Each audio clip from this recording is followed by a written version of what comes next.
dire un grand merci à Monsieur le ministre délégué auprès du Premier ministre, chargé de l'économie, de la connaissance et des startups, de sa présence aujourd'hui parmi nous. Présence qui témoigne de l'intérêt qu'il porte à l'entrepreneuriat chez les étudiants, mais aussi à l'entrepreneuriat en général en Algérie.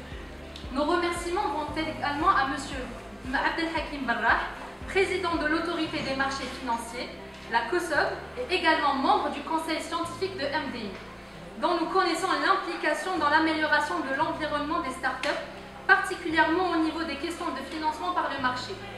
Enfin, j'ai le grand privilège d'annoncer la présence parmi nous de notre invité d'exception, M. Rachid Amqran, orateur d'exception et reconnu à travers le monde, que je salue chaleureusement au nom de tous les étudiants de MDI. Aujourd'hui, l'entrepreneuriat est l'un des sujets, on va dire, les plus importants de cette Algérie de 2021. Je pense que cette année, ça a été peut-être l'année où on a le plus parlé de start-up, d'entrepreneuriat, de levée de fonds, d'accélérateurs, d'incubateurs, etc. Et je penserais que pour ça, les choses avancent. Peut-être pas au rythme qu'on veut avec la pandémie de Covid-19, mais les choses avancent et on s'en réjouit. On se réjouit aussi de voir autant d'initiatives telles que celle-ci qui témoignent que la jeunesse algérienne aujourd'hui s'intéresse plus à l'entrepreneuriat, à la création de richesses. Et aujourd'hui, c'est peut-être le sujet le plus important qu'on doit traiter dans cette Algérie, qui doit passer d'un modèle économique qui est véritablement en fin de vie, qui ne suffit plus à répondre aux défis que nous impose l'économie mondiale, et qui aujourd'hui doit faire preuve d'un changement de paradigme, d'un changement profond de réflexion pour passer d'une économie entière dirigée vers une véritable économie de marché. Donc aujourd'hui, on compte sur tous les étudiants de LDI et même les autres étudiants pour créer des entreprises. On a un manque, j'ai envie de dire cruel, en matière de création d'entreprises en Algérie. On est l'un des pays qui crée le moins d'entreprises dans le monde. Et c'est un sujet extrêmement important parce qu'il n'y a plus d'entreprises qui créent de la richesse. Oubliez que c'est les ministères et les administrations, etc. Dans certains pays, ce n'est pas les ministères ou les ministres qui font la une des journaux, c'est les gens qui créent de la richesse. C'est les Elon Musk, les Bill Gates, les Jeff Bezos, etc. Donc c'est sur vous qu'on compte pour créer de la richesse et pour faire passer votre modèle économique vers un modèle plus ambitieux. Au niveau du ministère nouvellement créé des startups, qui est lui aussi une sorte de start-up, pas très nombreux. Vous avez d'ailleurs même eu la chance de rencontrer, je pense, plus de 50% de notre personnel entre hier et aujourd'hui. Parce qu'on est 6 personnes. Donc 3 personnes, c'est 50%. On n'est pas très nombreux, on est une sorte de start-up ministérielle. Et depuis la création de notre ministère, on a fait en sorte de notre mieux d'œuvrer à ce que l'écosystème entrepreneurial en Algérie, ou du moins celui de l'innovation, soit plus propice à la croissance et au développement de start-up, passant par la création de la cadre juridique et réglementaire qui permet aujourd'hui aux start-up d'être un peu plus tranquilles, de pouvoir bénéficier d'avantages fiscaux, etc. La création du fonds d'investissement, Algeria Startup Fund. D'ailleurs, on a ce directeur c'est le nerf de la guerre, le plus important que moi. Il faut surtout les adresser à lui, parce que créer une entreprise sans financement, c'est compliqué. Et en passant aussi par la création d'un accélérateur de start-up qui s'appelle Algeria. On a également le directeur ici d'Alice Eloré qui est ici. Et puis un ensemble de réformes réglementaires qui visent à faciliter l'accès au capital pour les startups, notamment avec le crowdfunding. Et Sibrah aura l'occasion d'en parler. Nous avons également fait en sorte que les Algériens qui ont des ambitions d'exporter leurs services puissent le faire de manière un peu plus facile. Récemment, avec une modification sur la réglementation de l'échange qui permet aux startups d'avoir 100% de leur devise en cas d'exportation de services numériques. Donc moi, je ne vais pas m'étaler sur tout ce qu'on a fait. On a fait de notre mieux pour que, depuis la création de notre ministère, qu'il y ait vraiment un renouveau en matière de réglementation et qu'il y ait, on va dire, une plus grande compréhension des besoins des startups et d'entreprises qui activent dans le numérique de manière générale. Maintenant, je pense que le plus important, c'est qu'on qu'on devienne un peu plus entreprenant en Algérie. On crée plus d'entreprises, on soit plus ambitieux. Par rapport à la thématique d'aujourd'hui qui est l'étudiant entrepreneur, je pense que c'est une véritable chance d'être entrepreneur pendant ses études. J'ai eu peut-être la chance de le faire dans ma vie d'avant, qui ne remonte pas à très longtemps en plus. Et c'est une véritable chance que de pouvoir être en même temps étudiant et entrepreneur. Ça vous forge, je pense, un caractère, une personnalité, ça vous permet de vraiment sortir de votre zone de confort.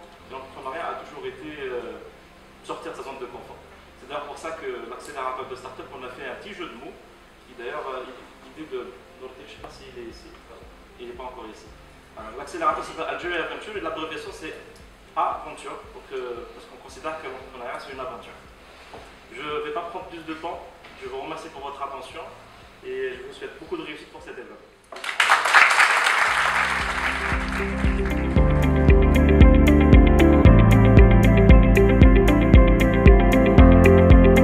Nous avons maintenant l'honneur et le privilège d'écouter avec beaucoup de plaisir Monsieur Rachid Amkaran, que nous remercions vivement de sa présence aujourd'hui à MDI. Monsieur Rachid Amkaran, à vous la parole.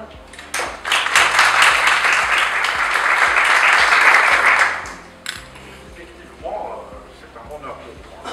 Il n'y a rien de plus beau que notre Algérie. Il n'y a rien de plus beau que les étudiants algériens.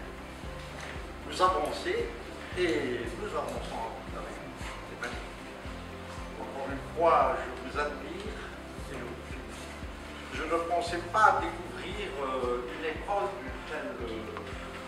d'un tel sérieux, d'une telle beauté. C'est magnifique. Applaudissez MDI.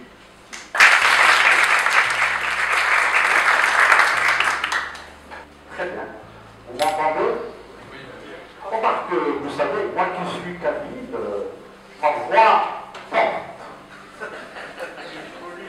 C'est, si vous voulez, les bienfaits de l'huile d'olive et des figues sèches. Qui m'ont aidé à devenir ce que je suis. Donc, vous savez, qu'est-ce que la réussite? De quoi dépend la réussite? De qui dépend la réussite? Les réponses ne sont pas à l'extérieur. Les réponses sont en vous-même. De qui dépend la réussite? De qui dépend votre réussite?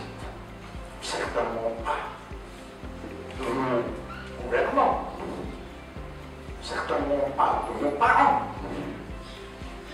certainement pas des banques qui peuvent nous aider à obtenir de l'argent. Tout ceci est secondaire. Parce que si vous ne voulez pas réussir,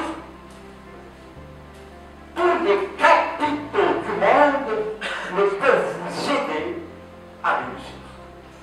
Donc, tout commence en vous-même. Le désir fervent d'aller de l'avant. Le désir fervent d'y arriver. Si vous n'avez pas ça au fond de vous-même, la réussite ne vous appartiendra jamais. L'exemple de Napoléon Bonaparte, qui fut un simple soldat. Il rêva de dominer le monde et il le domina à travers ce que nous appelons le talisman de Napoléon. Qu'est-ce que le talisman de Napoléon? Il est composé de 3 facteurs intangibles, irrésistibles, invisibles, mais invincibles. Quels sont ces 3 caractères? Quels sont ces 3 facteurs? Le premier, c'est la confiance en soi. Je peux le faire. J'y arriverai coûte que coûte. Si vous n'avez pas ça, toutes les études du monde, bien qu'elles soient importantes, ne vous aideront pas à arriver vers cette réussite tant qu'on voit. La confiance en soi, j'y arriverai coûte que coûte. Le deuxième facteur, c'est l'esprit d'initiative, ou bien le pouvoir personnel. Qu'est-ce que le pouvoir personnel? C'est l'action. Action, action, action. Il faut agir.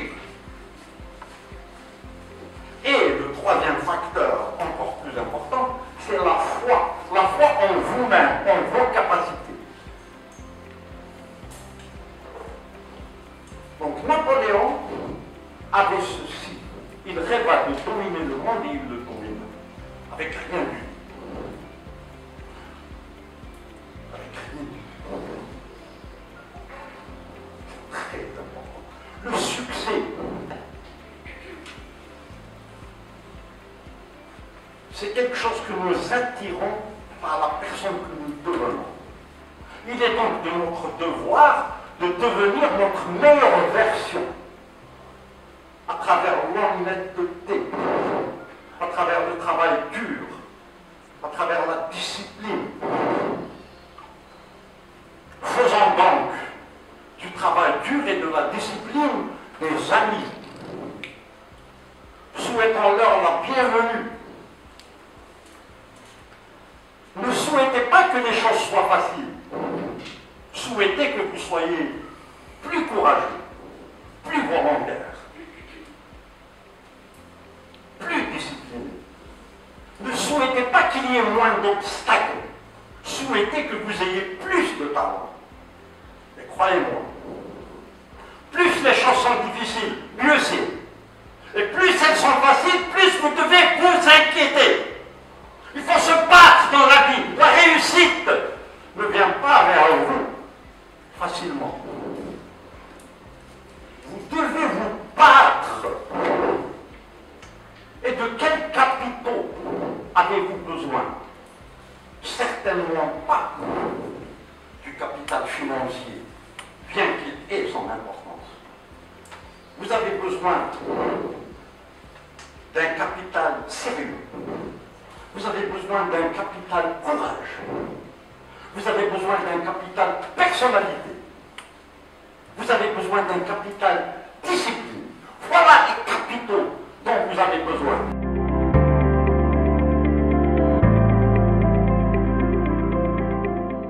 Ceux qui ont fait sciences économiques savent que le premier ouvrage en sciences économiques s'appelle Travail, richesse des nations. Donc le secret numéro un, à notre avis, c'est le travail. Et c'est ce qu'on demande à nos étudiants. Travailler, travailler, travailler. Parce que la réussite, c'est le résultat de l'effort.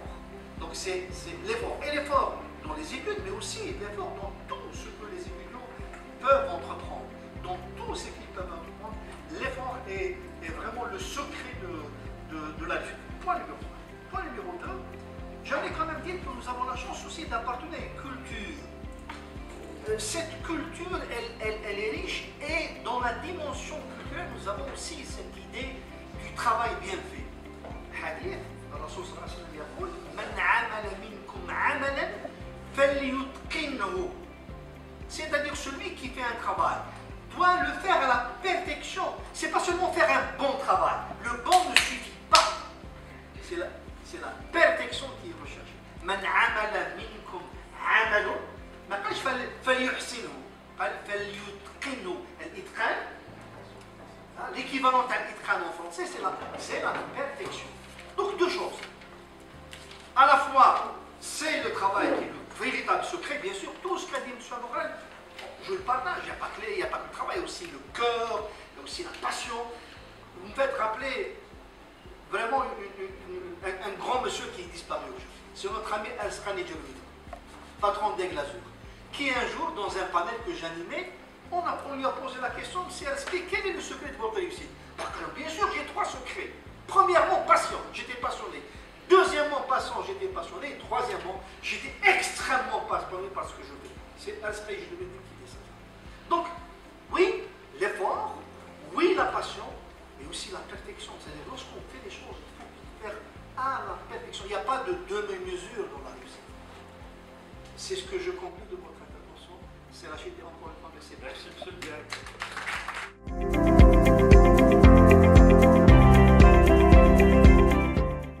Et si vous m'entendez, bien bonjour à tout le monde et je suis très très content de cette journée organisée par le directeur de MDI pour mettre en valeur l'importance des étudiants entrepreneurs et des étudiants qui utilisent aussi leurs études pour se donner l'envie, au fond, de démarrer des entreprises ultérieurement. Alors, ce que je voulais vous dire, c'est quelques points rapides. Donc, ce que je voulais vous dire dans un premier temps, c'est que de plus en plus, au fond, ce sont dans le monde, hein, et pas seulement en France, parce qu'on a des statistiques mondiales, ce sont les diplômés de l'enseignement supérieur qui, à la fois, rejoignent des petites entreprises pour effectivement essayer de mieux s'épanouir que dans des grandes structures qui sont en général assez routinières, assez bureaucratiques, et qui cherchent aussi à avoir une implication sur le monde, parce qu'ils savent que s'ils rentrent dans des petites entreprises ou si eux-mêmes ils créent leur entreprise, ils vont pouvoir avoir une influence dans le développement de produits nouveaux, dans l'action sur la transition climatique, par exemple, ou sur l'évolution de la société, dans un travail sur les nouvelles technologies, sur tout ce qu'on peut créer à partir de la transition numérique, mais aussi, par exemple, on le sait en ce moment avec la pandémie, pour la santé, pour la culture ou pour un certain nombre d'entreprises qui doivent aujourd'hui contribuer au bien-être de nos pays respectifs. Alors, un petit chiffre pour vous le montrer, c'est qu'en 20 ans en France, on est passé de 80% des étudiants qui sortaient de grandes écoles ou d'universités, qui allaient dans les grandes entreprises traditionnelles, à seulement 35%. C'est-à-dire qu'il y a énormément d'étudiants qui vont rejoindre des petites structures pour les développer ou des petites unités pour les dynamiser ou qui vont eux-mêmes créer leur entreprise. Et le taux de création d'entreprises dans le monde est 30 fois supérieur chez les jeunes que par rapport à des chercheurs intégrés dans leurs entreprises qui se contentent en général d'améliorer les produits existants. Hein, si vous avez fait un peu d'innovation, vous savez que dans l'innovation, il y a ce qu'on appelle l'innovation radicale qui trouve des produits ou des secteurs nouveaux, et il y a l'innovation de confort qui consiste à améliorer effectivement les produits existants. Eh bien, dans la plupart des grandes entreprises aujourd'hui, même Google, hein, même Apple, on se contente d'améliorer les produits existants et on est obligé d'acheter le savoir-faire des startups pour pouvoir effectivement continuer à innover. Parce que c'est dans les startups, c'est dans les entreprises qui se développent, qui se créent, qu'on trouve effectivement un potentiel de développement. Donc, si vous voulez, alors pour une raison qui est extrêmement importante à comprendre, c'est que traditionnellement, quand on crée une entreprise, on avait d'abord construit une technologie, un savoir-faire technique, et puis ensuite, on cherchait des marchés pour vendre la technologie. Aujourd'hui, le processus est inversé. On cherche plutôt à résoudre des problèmes, parce qu'on voit bien qu'il y a des problèmes dans la société, et on construit son entreprise et sa technique à partir d'un processus de création d'entreprise dans lequel on se sert des autres, des partenariats, de la coopération mutuelle pour produire ce qui va répondre aux besoins, aux problèmes qu'on cherche à résoudre. Et donc, ça permet effectivement justement d'être à la fois étudiant et entrepreneur, puisqu'on continue à apprendre en élaborant progressivement les produits ou les services qui vont permettre de répondre aux besoins ou aux problèmes qu'on a observés dans la société. Alors, je terminerai par un livre que je vous conseille de lire, qui a été écrit récemment par un enseignant-chercheur aux mines ParisTech, hein, c'est l'université prestigieuse de Paris Sciences Lettres, et qui a en fait étudié pendant 4 ou 5 ans les processus de création d'entreprise par ses étudiants ingénieurs. On pourrait dire la même chose pour les managers, bien sûr. Et qu'est-ce qu'il a analysé? eh bien, il a analysé qu'effectivement, l'apprentissage se faisait en cours de route, chemin faisant, à travers des aides et des soutiens qui doivent être multiples. Études en son, mais aussi utilisation des MOOCs, utilisation d'accélérateurs, de pépinières, de couveuses, de toutes sortes de dispositifs d'accompagnement.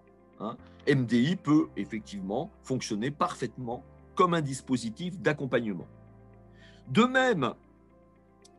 la même manière, il faut utiliser ce qu'on appelle aujourd'hui, qui est fondamental, l'open innovation, c'est-à-dire l'innovation ouverte. C'est-à-dire qu'aujourd'hui, les gens n'innovent plus, ne créent plus tout seuls, mais ils sont obligés de passer par des partenariats et par des communautés d'experts, de pratiques, d'utilisateurs. On se sert de ses clients ou de producteurs, on se sert de collègues ou même de concurrents avec lesquels on met en place effectivement des partenariats. Et enfin, ce qu'il a observé, eh bien, s'appelle cet enseignant-chercheur Philippe Moustar, M-U-S-T-A-R. Qu'est-ce qu'il a observé? C'est que les entreprises et les étudiants entrepreneurs qui réussissent sont ceux qui ont réussi à se construire un bon réseau de relations grâce auquel ils ont pu mettre en œuvre leurs projets. Alors, trois types de possibilités, au moins. Soit ils ont intégré dans leur projet des personnes qui vont leur être complémentaires, parce qu'on ne sait pas tout faire tout seul. Soit ils vont chercher des fournisseurs de fonds, d'argent avec lesquels ils vont s'associer. Soit ils vont aller chercher des alliés extérieurs qui vont leur apporter des ressources dont ils ont besoin pour se développer.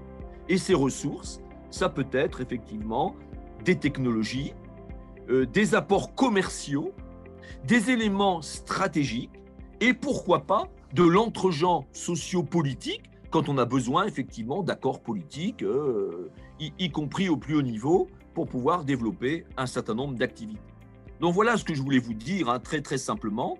Et laissez-moi en tout cas personnellement vous dire que je trouve extrêmement important cette mobilisation des jeunes, des étudiants, à la création d'entreprises, à l'innovation en situation, parce que c'est ce qui va nous permettre effectivement de trouver des solutions, et il en faudra pour révolutionner et transformer les systèmes économiques de demain qui doivent effectivement affronter la transition numérique, mais aussi la transition écologique, le besoin de tenir compte effectivement des ressources rares, de passer par exemple à des économies de transition, à des économies moins coûteuses en ressources.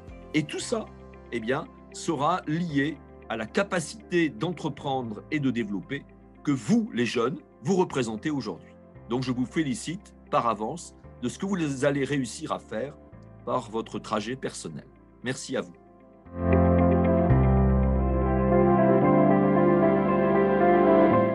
Alors après, c'était une longue journée hier, on a beaucoup échangé avec les membres du jury pour trouver, puisqu'il y avait plein de projets très intéressants. Et donc, le premier projet, le premier prix, donc, a été remporté, donc c'est pas l'unanimité du jury, puisqu'on avait discuté difficilement pour trouver le premier prix. Donc c'est Monsieur Nour Anis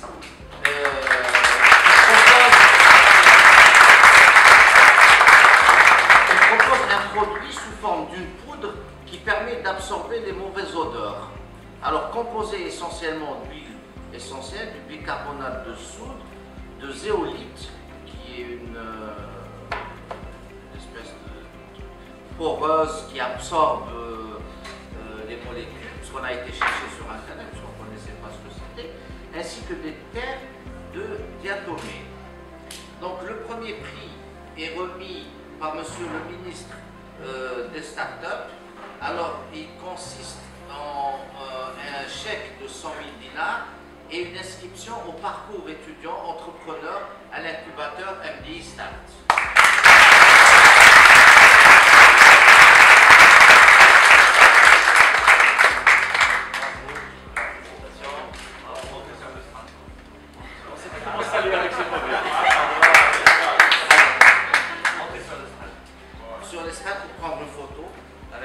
ministre et M. Amoukaran.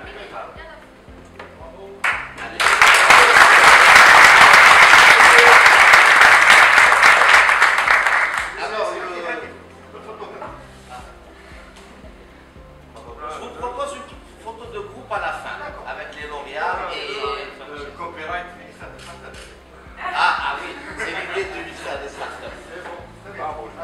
Alors le deuxième prix, donc il est dédié à Madame Hossein Meriem. Excusez-moi, j'allais dire.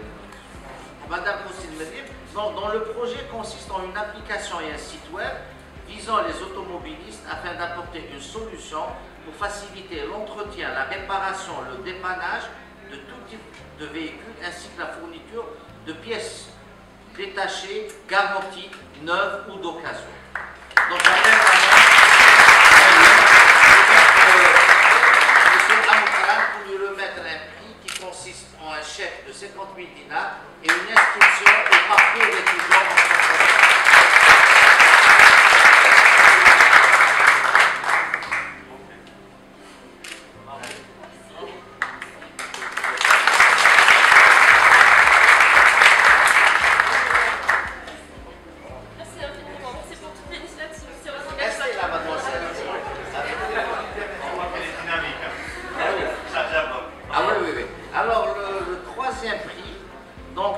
Décerné à messieurs Hacheichi Abdelbasset et Khnafif Mohamed.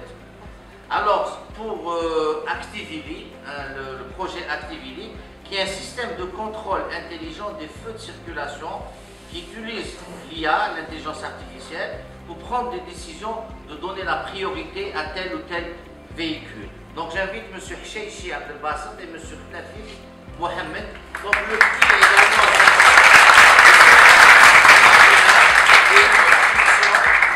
au parcours étudiant entrepreneur à l'incubateur MDI et j'appelle M. Ben Abdeslam pour le remettre le prix. Moi je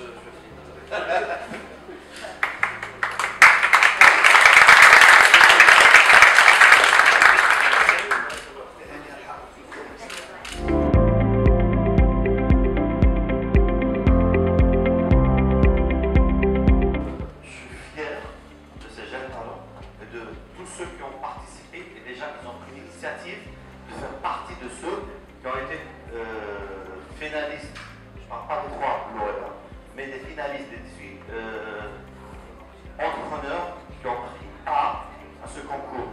Parce qu'ils ont osé, ils ont fait le premier pas. Donc déjà ça, c'est une réussite. Et ça ne peut que témoigner que nous, on sort le meilleur de nous-mêmes. On entreprend, on fait un projet. Il y avait même une candidate au fait qu'il y avait un projet. Et lors de la formation, comment pitcher, on a réorienté, on a dit non, ça ne peut pas tenir la route. Et le soir même, elle a changé, elle nous a apporté un autre projet. Donc elle a trouvé une problématique et une solution pour cette problématique. C'est ça dont un étudiant a besoin, un entrepreneur a besoin.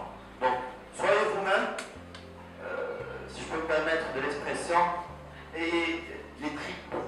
Mala, comme on dit en East Africa, l'estomac, le courage, la foi, foncez, vous allez réussir. Vous ne pouvez que réussir.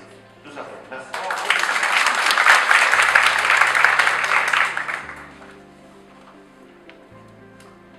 Alors moi je suis particulièrement séduit par déjà votre façon de parler.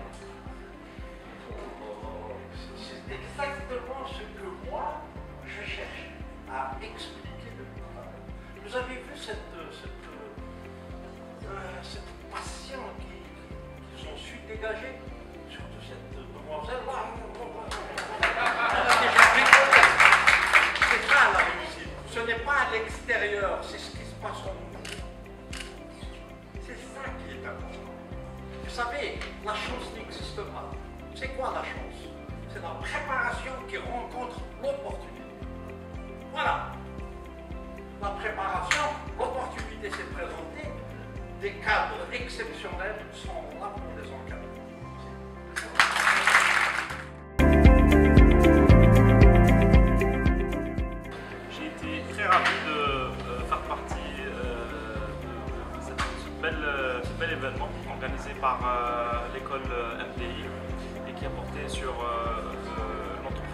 les étudiants.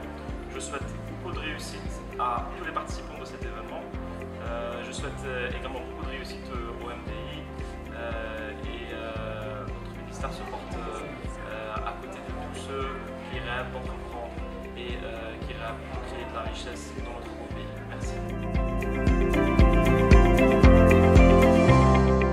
Donc aujourd'hui, ça a été une occasion pour nous de primer 3 projets innovants et ça a été aussi une occasion pour nous de savoir où en sont les projets de nos jeunes étudiants et de les encourager à entreprendre davantage et de manière encore plus précoce.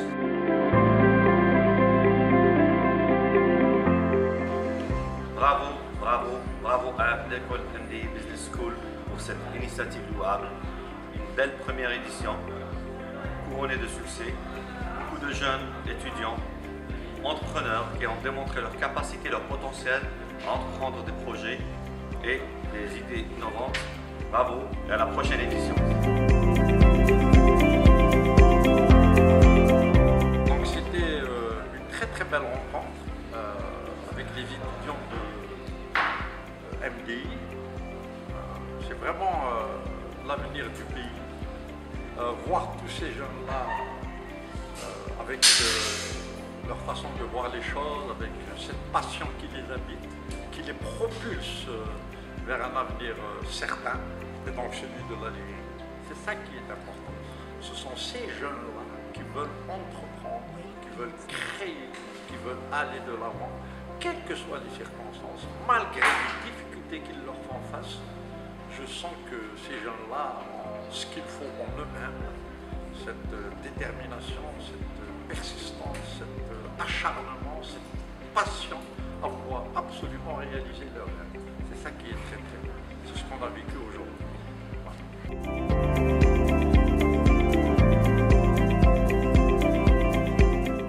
La première édition de la journée étudiant entrepreneur a été un succès. C'est la Marketing Méditerranée Algérie Junior Entreprise de MDI qui a organisé l'événement. Nous avons eu parmi nous aujourd'hui plusieurs invités d'exception et à la fin de l'événement, nous avons remis les prix aux 3 meilleurs projets qui ont participé au concours de pitch. Nous espérons que cela les aidera à développer leurs projets et pourquoi pas l'année prochaine faire une 2e édition de cette journée.